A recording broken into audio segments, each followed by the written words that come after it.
The campaign for public housing is not about tweaking, modifying or making it less painful for citizens to afford or obtain or rent housing. The campaign for public housing is about transforming housing policy from a profit-making commodity to a right for every citizen to have a secure home provided for them by the state. We know who we're taking on here.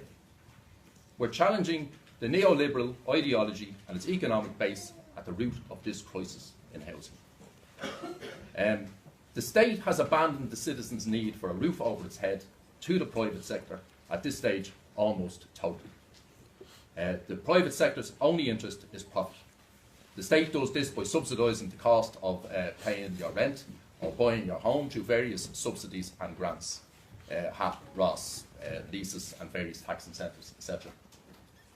The subsidies and rent assistance goes directly into the pockets of the private sector as profit, by paying the difference between the contribution of the tenant and the rents demanded by the speculators. It has also sought to attract housing associations, real estate investment trusts and transnational corporations into the rental sector by means of tax incentives and by artificially inflating rents in the private sector through not investing in public housing. This policy has been rolled out all around the Western world and is not unique to Ireland. This is part of the policy decision of the state, this state and the EU to privatise and commodify all services instead of providing for the needs of the citizens as part of a social contract between citizen and state. The policy is not only in housing, as we've already seen with the intent to introduce water charges last year, the attack on our public services, and coupled with the ongoing sell-off of our natural resources and privatisation of our services. We believe that a campaign similar to the Right to Water campaign is possible in housing. But we have to be mindful of the Right to Water campaign and what happened to it when it went into the cesspit that is Dáil Éireann. All of a sudden, excess water charges were introduced, and there's very little talk of the referendum to put public ownership and management of our water in the Constitution. So we must keep hold of this campaign and not let it be run away for political gain. The system that we live under, call it whatever you like, capitalism, neoliberalism, free market or whatever, can never and will never provide enough houses to guarantee a safe, secure home for our citizens.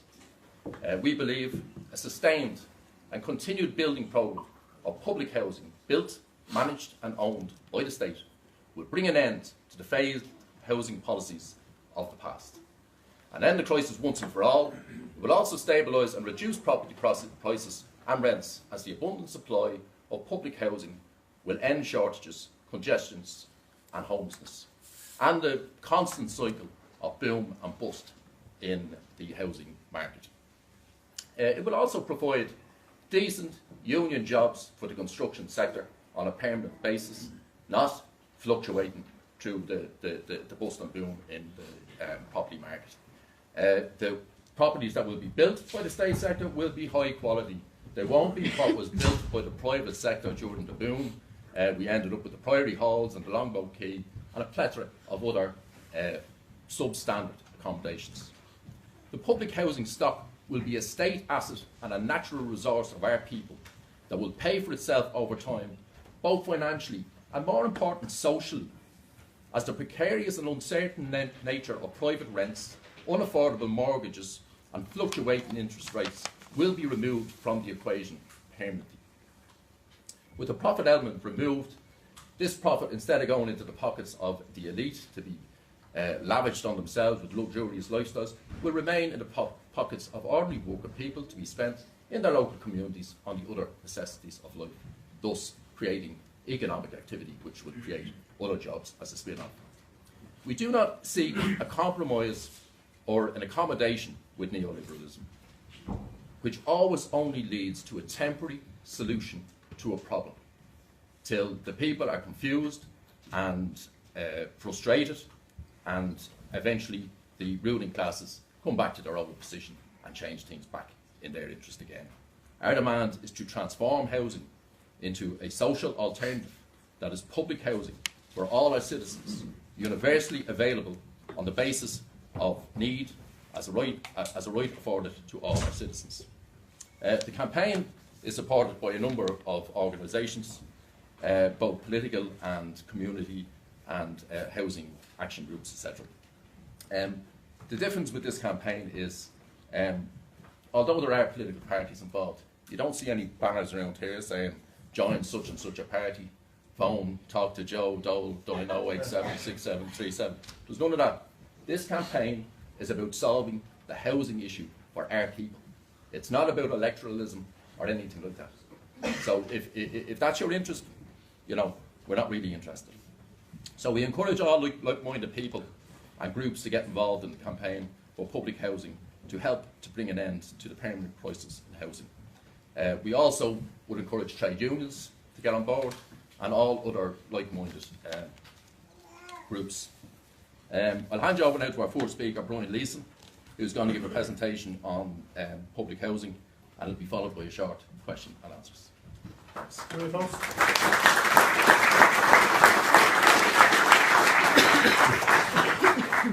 Thanks, Jimmy. First off, I was working till 8 o'clock this morning, so I'm about 2 hours sleep here, so forgive me if I'm not as sharp as I might be on another day. This presentation is something sort of I've been working on for probably 2 years or so, and it's kind of evolving and developing as we go. I just want to just a shout out to Claire Daly, who has helped us with a lot of parliamentary questions to sort of get to the back of some of the information contained within it. It's usually about an hour long, so I'm going to lash through. I've left bits out, so what we might do is maybe we'll take a few questions at the end, and I'll say that hopefully people kind of, if the questions after this, maybe we can kind of try and tie it into this presentation. Other speakers will take other elements or other aspects of the campaign. So I suppose it's covering the history of public housing and private housing in the state up to now, the contemporary situation and the housing picture as it is now, and obviously that sets the backdrop for why we're advocating a new system of public housing. So just to start, I mean, really basic level, why homes matter. I mean, it's not just about shelter. Obviously, it's really important to keep people out of the weather and keep them warm, but there are a whole range of other things that flow from having access to good quality housing or not having access to good quality housing. Our relationships with our partners, with our parents, with our friends, family, co-workers are affected by where we're living. I mean, we have a situation where a lot of people here probably have family members who are living in Port Arlington, and they're living in Arklow, and they're living in Dundalk. They're commuting incredible distances, their kids are in childcare, a whole lot of extra stresses and strains on relationships that that shouldn't happen if you have a proper, or certainly should be minimised if you have a proper housing system. Education, again, a child that doesn't have access to a room where it's dry and it's bright and they know where their books are and they know where to store their folders and their art materials. You know, if they're trying to do their schoolwork in a hotel or a hostel or a hub, it's clearly going to impact on them. Diet, again, I mean, if you're living in conditions where you don't have access to a freezer, you don't have access to a cooker or an oven, I mean, they're points that people don't necessarily think of when we think of housing. But they're, you know, your diet will suffer if you can't have good area for food preparation and food storage. That in turn will impact on your health. Obviously, poor quality housing will impact on health if it's damp, if it's cold. Which in turn ultimately will impact on life expectancy. And other aspects of it, income, at the moment, they're saying up to 55% of disposable income to be on rent in Dublin. I mean, it's having a devastating impact on other aspects of people's lives. And equality. Our society, our housing situation has a huge impact on the levels of equality within our society.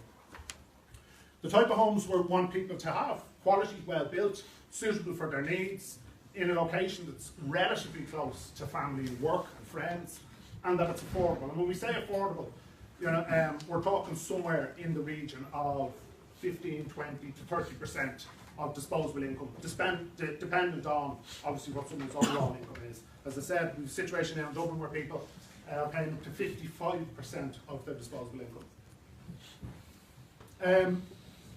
The housing situation in Ireland, it's nothing new, the current crisis. I mean, the word crisis implies a short-term emergency. This is not a short-term emergency. We have been in some form of crisis or other for a very, very long time. Partly to do with our colonial experience, partly to do with our own domestic Gombianism, partly to do with wider geopolitical approaches to housing. But the issue, when we go back to pre-independence, we had huge issues. I mean, if we all know our history, the Land League and the absentee landlords, the quality of housing that the Irish were living in the 1800s was appalling. I mean, pre-1840s, you were talking huge percentage of the population living in mud cabins. Hence why they're not there anymore. You know, when you drive around parts of rural Ireland, did you ever think, where did everyone live? They lived in mud cabins with turf roofs, and those buildings are gone. There's no sign of them. If you look at maps from the 1800s to the mid-1800s, there's loads of houses, the first ordnance survey maps, where there are now no houses. So we never had a good situation with regard to housing. We never had some idyllic housing situation in this country. What I'm going to focus on is from the time of partition and the foundation of this state. So in 1914, just prior to the Rising, prior to the Bataan War, prior to that period, 45% of the working population of Dublin were living in tenement houses. In rural areas, as I said, you had huge numbers of people living in one-bedroom cottages, and even at that stage, still living in not much more than mud cabins. The new state, when it emerged in 1922, it had to make a choice. It had to make a choice in lots of different aspects of the economy and of society. One of the choices they had to make was around housing. And they had to take a decision. Are we going to go for a public system, or are we going to go for a private system, or are we going to go for some sort of mixed system? And that affected a range of aspects of housing. So land acquisition, was that to be public or private? The housing type, who was to decide what type of housing was to be built? Was it a private developer, or was it the state, the local authority? Who was to finance it? Was it going to be funded through private banking, or was it going to be state funded? Who was going to build the housing? Was it going to be built by the private sector, or was it going to be built by some form of state company? And most importantly of all, who would own the housing that was built? That question that the state was faced right at the foundation of the state. And W.D. Cosgrave, in relation to housing, if success in this matter were to be achieved, it must come through private enterprise. That is to say, commercial enterprise. So right from the get-go, 1924, first Taoiseach, there was they were predestined towards reliance on the private sector. 1923, conditions were described as a perpetual crime against humanity. That photograph is from Limerick in the mid-30s. People still living in appalling conditions, kids in little straw beds made of straw there. 32 to 48, and I'm flying through this stuff. I don't like to give Mr. Debonair much credit, but we give him a little bit. 1932, Fianna Fáil came to power. In the 20s, the Common Gael government in the 20s built very limited housing. There was some building, but limited. 32 to 48, first 16 years of Fianna Fáil came to power. They embarked on a very significant public housing, or social housing, as we might call it now, but it was a public housing build. All around Dublin, you saw a lot of flat complexes. In the rural areas, you had a lot of workers' cottages were built. That continued then, the sort of template was set for significant building of public housing in the 30s, in the 40s. And as we move on then into the 50s and 60s, we start seeing the development places like Drimna, Cabra, and if you look at Dublin sort of from the centre and work your way out, it's by the decades you can see how the city expanded, north side and south side, Crumlin, areas like that. So, as I say, from 20s to the 50s, the figures that were built, there's the 4 decades, 20s, 30s, 40s, 50s, 118,000 houses built by the state. Over the same period, the private sector built about 128,000. Okay, so we're at more or less a 1-to-1 ratio, give or take. Then something happens, right? And the roots of today's crisis, we would argue, were anchored from the mid-60s. We're talking about 50 years getting to where we are now.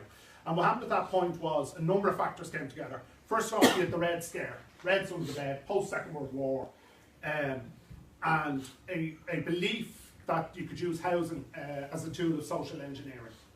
So, quote there from Bishop Cornelius Lucy, the man of property is ever against revolutionary change. James Tunney, a Labour senator, there is no greater barrier against communism than private home ownership.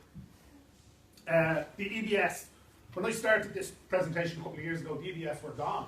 They were finished, they were kaput. And now I see them advertising like hell again. I don't know what happened there. But so it's clearly it's not the EBS, it's Wisden or what it was originally set up to do. But anyway, where family counts, 1956, they're about important social work in promoting a property-owning people.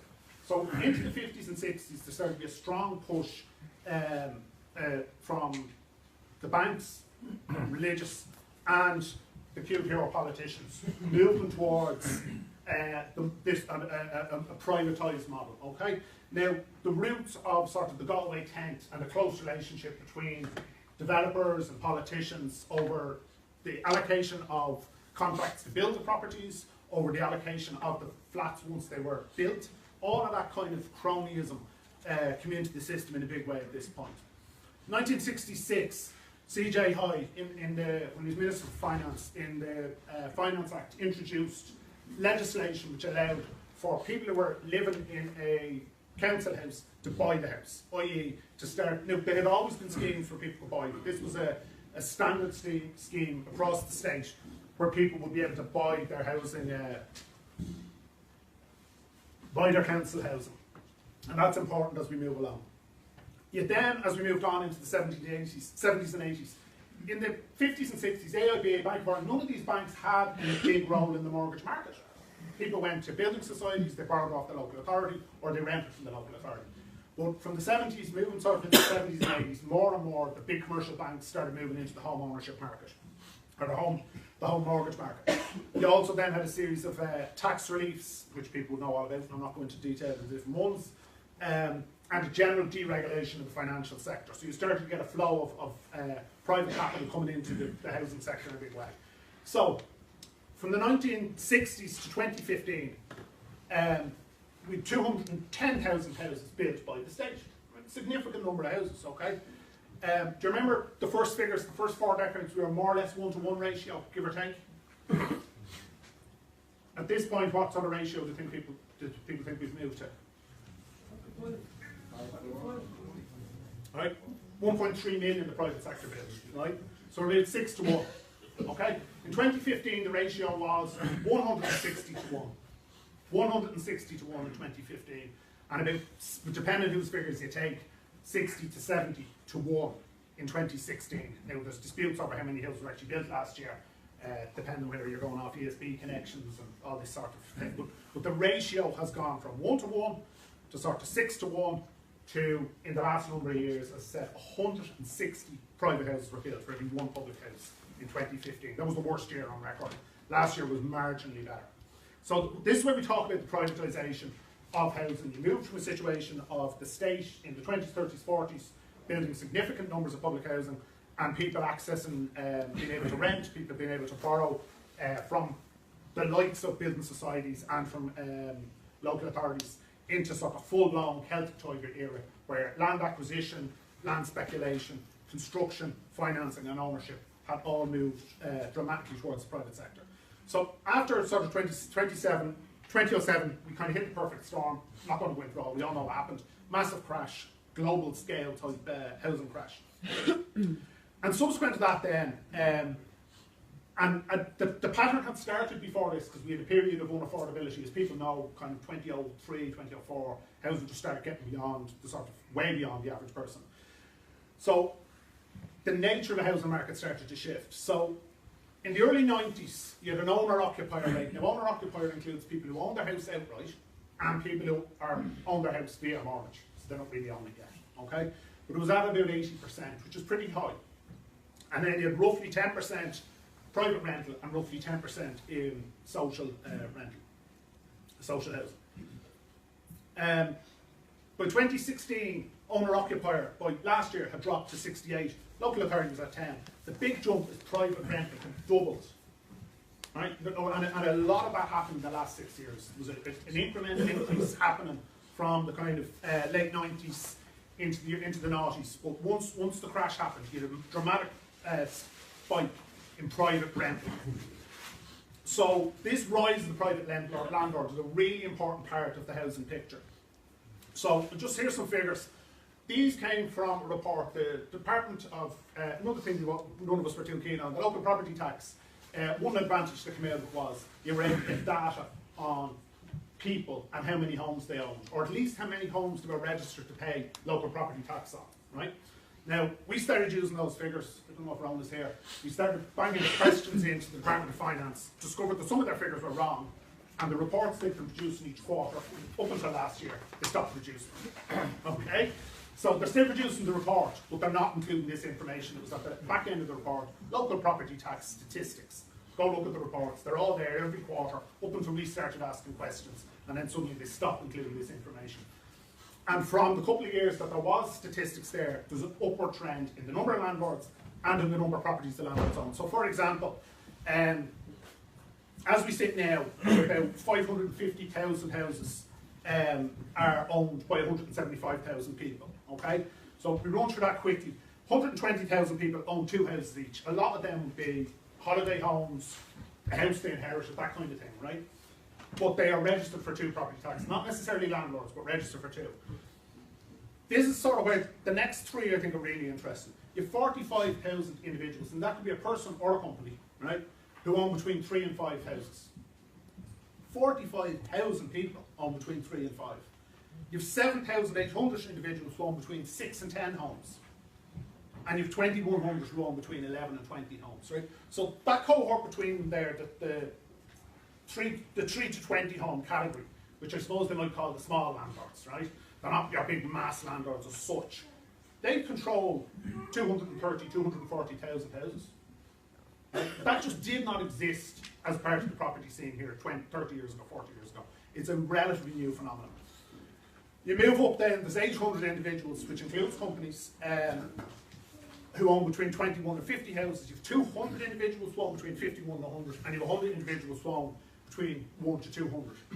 You keep going up, 11 entities are registered that have 2 to 300, 11 that have 3 to 400, 10 that have 4 to 500, and 14 to 500 plus. The reason we were drilling into these figures was we were trying to find out the REITs. How much do the REITs actually own? How many REITs are there, and what's their numbers? It turns out they aren't registering, they don't appear to be registering as a single entity, but they're doing numerous companies set up. So we couldn't actually get we were trying to find out who are these mass landlords, how many corporations are they, how many homes they control. But as I say, the data then dried up because revenues stopped producing it. So we're still putting in questions trying to get to the bottom of it. But the key point is here, and one of the anomalies that we discovered was that on the website, revenue had said these did not include approved housing bodies, the voluntary group housing bodies. Now they're saying they do. So, and then they stopped producing the data. So it's kind of an example of the way the state operates, that once you start drilling down and trying to get to the bottom of the really solid information, they just shut down the information flow. But the main point to realising this is that the housing picture has shifted dramatically. We've doubled the number of people in private accommodation, which is nigh on 200,000 or 300,000 people who would not previously have been in private rental are now in private rental. The next element of privatisation of social housing. Again, there was a point at which the state built housing directly for low-income families, and it was over recent years, it's become known as social housing. There's 5 different schemes: RAS, HAP, and rent supplement probably being the most common, well-known. You also have the emergency accommodation, you have a Leeson scheme. 6 if you include the emergency system. Since 1997, just throw it out there, you know the answer, don't be a smart arse, roughly. Anyway, just any idea figures there on how much the state has paid private landlords through these schemes? €8 billion, right? So what's happening here is you have the state transferring public monies, right? They're trading public monies for temporary accommodation, and in return, and the landlord is getting permanent property rights because they're using this funding to buy the properties up. So we have a landlord class who are accumulating ever greater numbers of houses, which we've seen from the last few slides, and to some extent it's being funded by the public sector. Now the private sector is multiples of the 8 billion, but the state is to the tune of 8 billion, which brings us sort of to a very obvious and next question, which is how many houses could you actually build for that? Okay, So I'm going to fly through some of this. It's our friends, the Society of Chartered Surveyors, last year started a lobbying process to get the first time buyers grant, which they got in the last budget, or 2 budgets ago.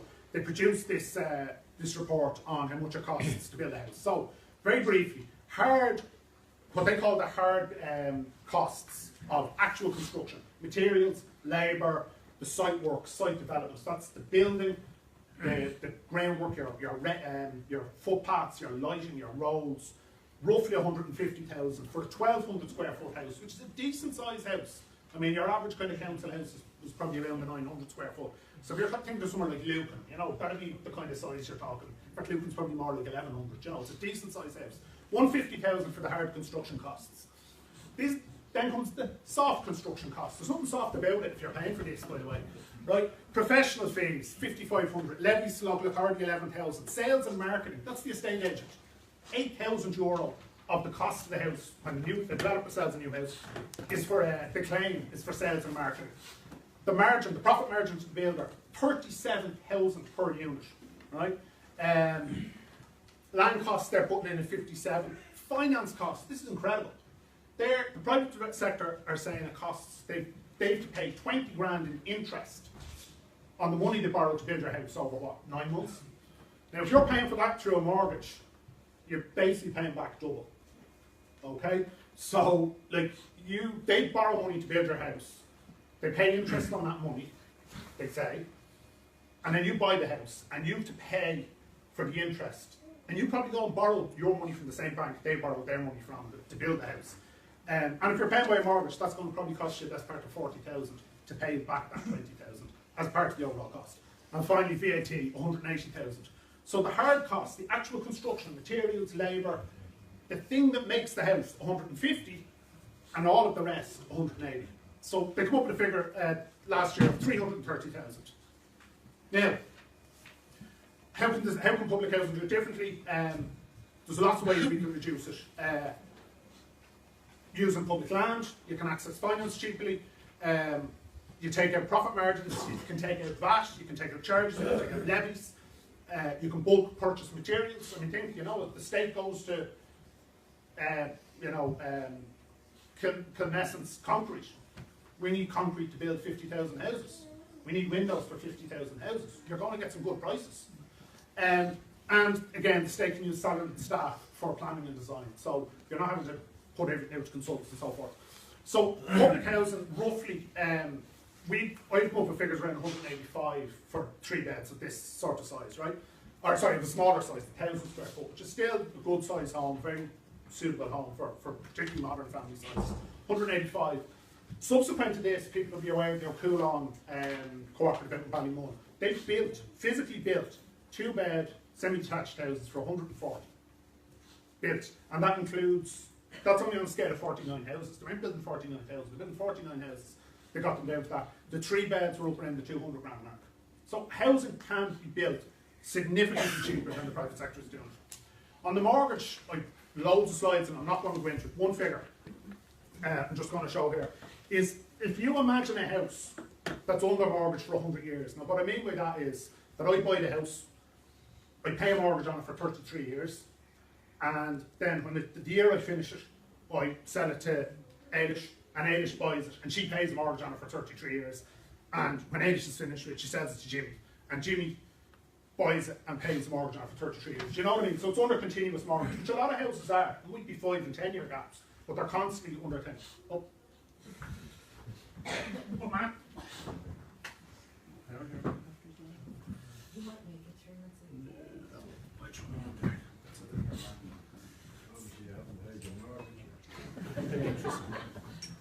Okay, so very briefly on this, the hard construction costs, right, as a percentage over that 100 years, so the hard construction is the materials and the labour actually build a house, is 2.5% of the payments over 100 years, right?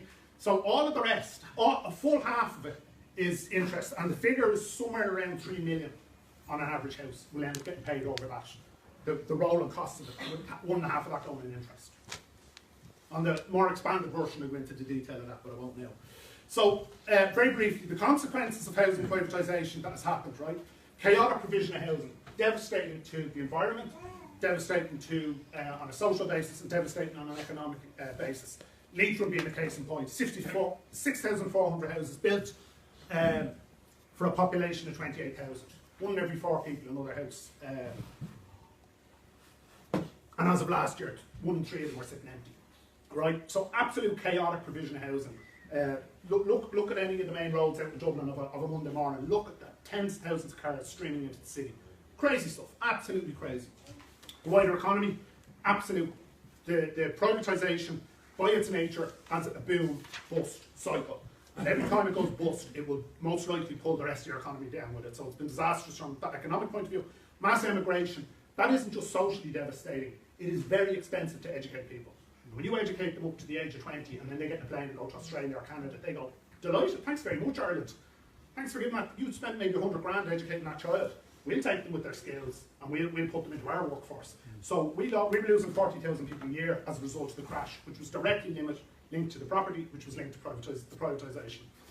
We've seen debt increase dramatically. We're now sitting at 70,000 per worker private and 90,000 in public debt. Another consequence of the privatisation. Homelessness, don't even need to go there, we're all well aware of that. The ghettoisation of our city, this is a kind of breakdown of the economic, where the wealth is concentrated, and this is getting worse and worse and worse. The winners, very briefly, we know landowners and speculators, the developers, 4 out of 5 of them are back in business. Who else gains from it? Estate agents, the Law Society, every transaction has legal costs. The corporate media, the biggest supplier of advertising is property supplements. That's who's the biggest private purchaser of advertising comes from the property sector. And private mortgage insurance, every mortgage that's out there, it's 50, 60, 70, 80 quid a month, every month for 30 years. So there's a lot of people getting very rich off the back of this. The banks, back in business, 2015, they were making 8.5 million a day profit, 2 banks, enough to build 50 houses a day. So the alternative is public housing, and we've a series, I'm not going to go through all that because we just don't have the time. So the core kind of demands of our campaign are based around public housing, and Éirígí is kind of going to go take people through what we believe a new public housing model would look like. So do you want to, will I take a couple of questions? And not specific to what a public housing system will look like, because Éirígí is going to cover that, but just on that general kind of historical up to the now. Hi, Sabine. We have to limit it to time people ask questions for, because we're under a tight hammer here as far as time is concerned. So can you please make your point quick and sharp? We'll take a couple of questions, Brian will answer them, and then we'll carry on, okay? Chat through the glass.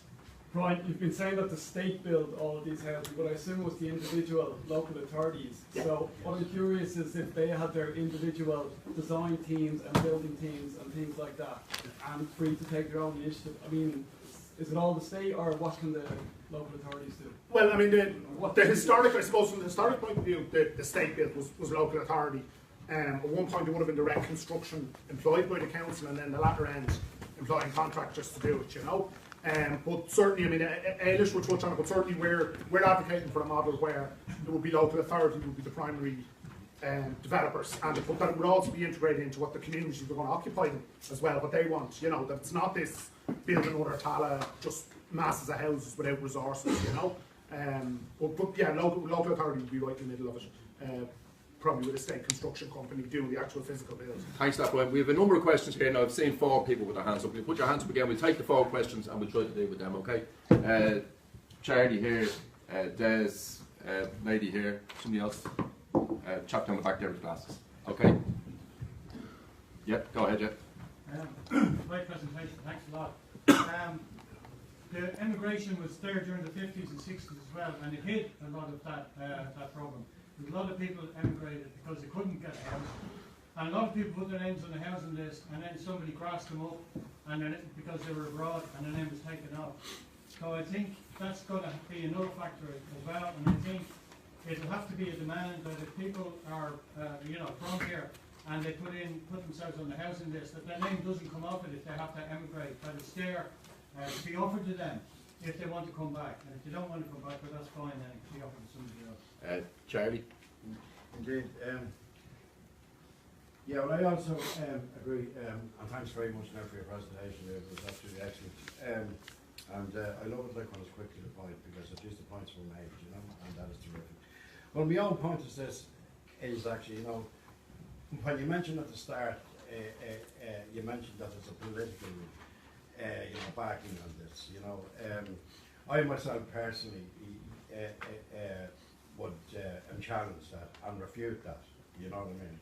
Because agreed, there was some political agreement on it, you know, but in the overall status of things, right, the political will, and that this gentleman mentioned various county councils as such, you know, all around Ireland. We're not just talking about, you know, Dublin, you know, and a massive city, because one thing that was forgotten really, well, it wasn't forgotten, but in general, when the big map of, you know, all the building that was done, like, outside of Dublin, you know, like on the outskirts, you know. Also at the same time now in the 60s and 70s, there was a mass building of public houses, you know, especially where there would be army camps and etc. There would be various housing estates built, you know. And may I say, very badly built and shoddily built, because they're coming back now to this day, like to you know what I mean, like, you know, to put in such things as, you know, the various things that are there. Apparently they use the term now up to EU standards now, which is a term now, you know what I mean? But honestly and truly, in where I am living now at the moment, okay, and I'm not going to do a big thing of this, I will be brief, I promise you, you know, but it's very, very important. We have over 100 vacant houses, okay? The political will is not there from councillors, and I don't give a fiddler's how much people want to really ingratiate themselves with councillors, right? Okay? This is endemic all over the country, okay? And then it's the case then that the county councils aren't listening to the council, you know, and to the councillors, you know. After all, at the end of the day, it's the people who elected the councils to represent them and to the councils. End of story. The political will is just not there. Thanks for that, Charlie. Woman over here, and the gentleman on the right. Go ahead. I noted a sort of a sharp intake of breath when you gave the figure of 8 billion spent over 20 years on rent subsidisation. So here's another figure to bear in mind. Next year, according to the budget, we've scheduled 729.5 million for expenditure on the various schemes. That works out more or less neatly at 2 million a day will be spent on these schemes. Just bear it in mind. Yes, chapter right. Yeah, I know, I'm really good presentation, but I think in terms of you're talking about the system, it's a systemic crisis, we all know. Like, but the key issue is obviously this kind of purchase scheme we have to look at. So let's ask the campaign, they will understand to stop the sell-off of all public housing from now on, and that's the issue we're in. Second issue will be on vacant houses, which is big, and inviting the various sites in South Dublin and stuff. And there's area, you mentioned Leeson, there's areas in South Dublin with 30-40% vacancy rates. Again, probably just be used as a vehicle for speculation. So what can the campaign actually do something about that as well? Because just taking various points that raised there. Just on your points there, I mean, the position of the campaign is that the sell-off of public houses has to stop. Essentially what happened was they built about 300,000 units and sold off about 200,000. So you were, as quick as you were building, you were selling off twice as fast. And that sort of took up pace, 70s and 80s. And it was very attractive, obviously, to the tenants to be able to get a low-cost house. But it is part of why we've ended up where we're at now with such an incredibly low base of public housing. I mean, as a comparison, and I know it's always flagged, but why not? It's a good example. In Vienna, they're sitting at about 60% either public housing, local authority housing, or something equivalent to sort of the approved housing bodies that we have here, the kind of cooperative, voluntary, not-for-profit housing, right, or very limited profit housing, 60%, and here we're sitting at about 10. So I mean that's the kind of gap that there is in it. I mean a lot of the other points are made there I think are absolutely valid about the you know, the experience in the 50s and 60s. I mean the key point I suppose of the presentation is to say that was probably half the time I would normally give it, less maybe. We need to recognise there has been a process of consistent incremental privatisation of every aspect of housing, and that is what brought us. That has brought us to the crisis. Nothing else has brought us to the absolute point of crisis that we're at now, and it's just sheer logic that the way you come out of crisis is to reverse that process. and move back to a situation where everybody, not just the poor, and that's a really important point here, that it isn't, we aren't talking about kind of repeating the mistakes of the 70s and 80s and 90s where social housing became ghettoised, where it was only available to very low incomes, where in essence became a form of social welfare housing.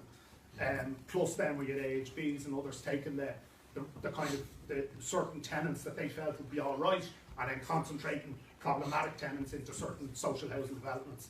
We're talking an entirely new system where everybody will have access to them. So you end up with a much more balanced type of housing, and Éirígí will expand on that. Just my last point to say, just on the contribution there around the numbers, that it's staggering the money that's being pumped in. Like HAP even, like there's more and more people having to want to HAP because they can't access houses in the private sector, and then because the rent is skyrocketing, HAP rates are going to go up as well. Same with RAS, or those that people are on RAS. So I mean the numbers, they're at 8 billion now. I think at one point there was 500 million or 600 million was the highest prior to this. So I mean it wouldn't surprise me if we're back up even higher than that each year. And again, if you work that you could build a house from 80, say 200,000, 180, 200,000, that's a hell of a lot of houses you could build, and the state would own permanently, and actually be getting revenue off rental off them, as opposed to just transferring, as I say, this exchange of temporary accommodation for permanent, temporary accommodation for the individual in exchange for permanent property rights for the landlord. And that's another critical part of the picture that has to come to an end. So I'll leave it at that. Thanks a lot. Thanks a lot, Brian.